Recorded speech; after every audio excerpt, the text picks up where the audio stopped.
Bonjour à tous, je continue à vous partager des extraits du livre du professeur Ratzinger, Foi chrétienne hier et aujourd'hui. La foi dans le monde d'aujourd'hui, limite de la conception moderne de la réalité et point d'insertion de la foi. Si, à la lumière de nos connaissances historiques, nous jetons un coup d'œil sur l'évolution de l'esprit humain, nous pourrons constater aux différentes époques différentes formes de prise de position à l'égard de la réalité. Orientation magique, métaphysique et scientifique, au sens des sciences de la nature. Chacune de ces orientations fondamentales a un certain rapport avec la foi et chacune, à sa façon, lui fait obstacle. Aucune ne la recouvre, mais aucune ne lui est simplement indifférente. Chacune peut la servir et en même temps la desservir. L'attitude scientifique moderne qui conditionne à notre insu nos sentiments et qui nous situe à une place déterminée dans la réalité est caractérisée par le fait qu'elle se limite au phénomène, à ce qui est apparent et saisissable. Nous avons renoncé à rechercher l'en-soi caché des choses, à sonder l'essence de l'être. Cette recherche nous apparaît comme une entreprise inutile, puisque, en définitive, nous ne pouvons jamais atteindre le fond de l'être. Notre point de perspective, c'est ce que nous pouvons voir et mesurer. La méthode expérimentale est fondée sur cette limitation au phénomène. Ils nous suffisent. Avec eux, nous pouvons agir à notre guise et nous forger ce monde qui nous permettra de vivre en homme.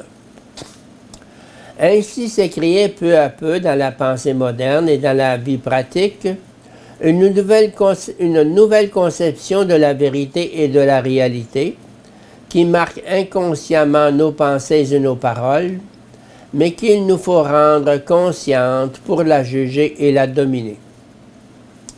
Ici apparaît la fonction de la pensée non scientifique, qui vise à réfléchir sur ce qui a été accepté sans réflexion et à amener dans le champ de la conscience la problématique humaine sous-jacente à une telle orientation.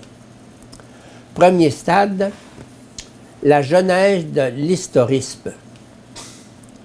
Si nous essayons de comprendre comment l'on est arrivé à cette position que nous venons de mentionner, nous pourrons, à mon avis, constater deux stades successifs de la révolution spirituelle.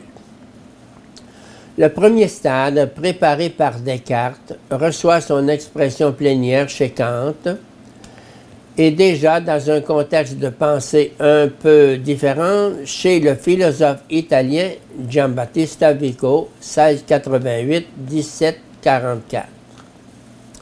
Celui-ci a sans doute été le premier à formuler une idée entièrement nouvelle de la vérité et de la connaissance. Dans une audacieuse anticipation, il a forgé la formule typique de l'esprit moderne concernant le problème de la vérité et de la réalité.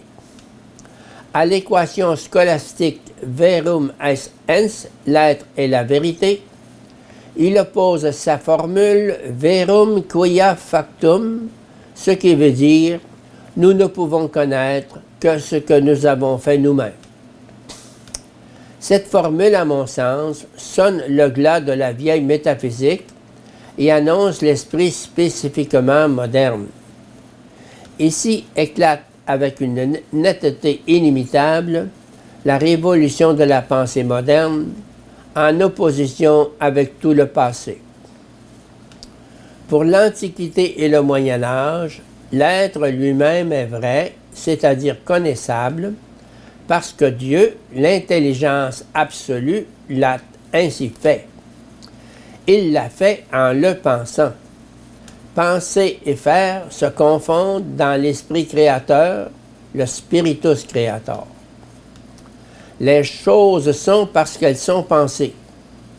Dans la perspective antique et médiévale, Tout être est une pensée de l'esprit absolu. Inversement, puisque tout être est pensée, tout être est sens, logos, vérité. La pensée humaine devient de ce fait repensée, denken, nachdenken, de l'être lui-même. Réflexion de la pensée qu'est l'être lui-même. Or, l'homme est capable de réfléchir sur le logos, le sens de l'être, parce que son propre logos, sa propre intelligence, est logos de l'unique logos, pensée de la pensée, de l'esprit créateur, principe de tout être. Dans cette même perspective, l'œuvre humaine apparaît à l'opposé comme contingente et transitoire. L'être est pensé, donc pensable, objet de la pensée et de la science qui aspire à la sagesse.